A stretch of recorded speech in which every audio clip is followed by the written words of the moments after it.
Episode number 158. Ah, monsieur. Replied Planchet, recurring to his besetting idea, that Monsieur Bonacieux has something vicious in his eyebrows, and something very unpleasant in the play of his lips.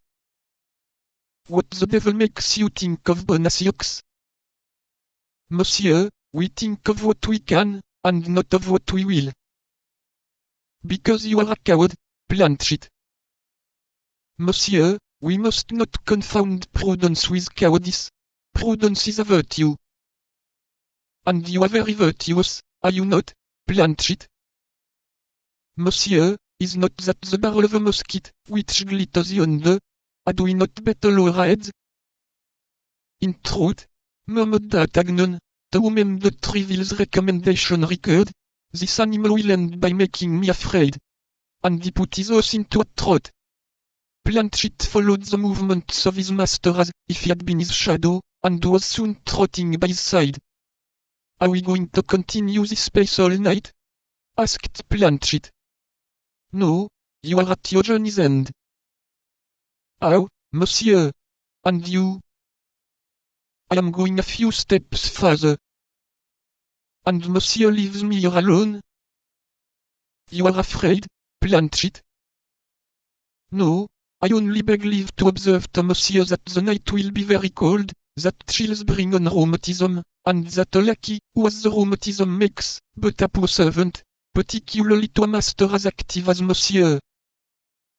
Well, if you are cold, Planchet, you can go into one of those cabarets that you see yonder, and be waiting for me at the door by 6 o'clock in the morning. Monsieur, I have eaten and drunk respectfully the crown you gave me this morning, so that I have not a sou left in case I should be cold. Here's half a pistol. Tomorrow morning.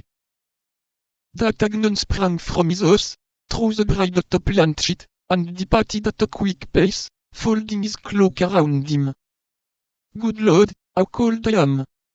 Cried Planchet, as soon as he had lost sight of his master, and in such haste was he to warm himself that he went straight to a house set out with all the attributes of a suburban tavern, and knocked at the door.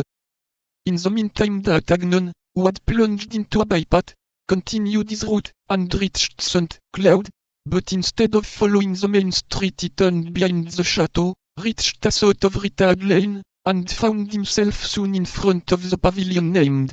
It was situated in a very private spot.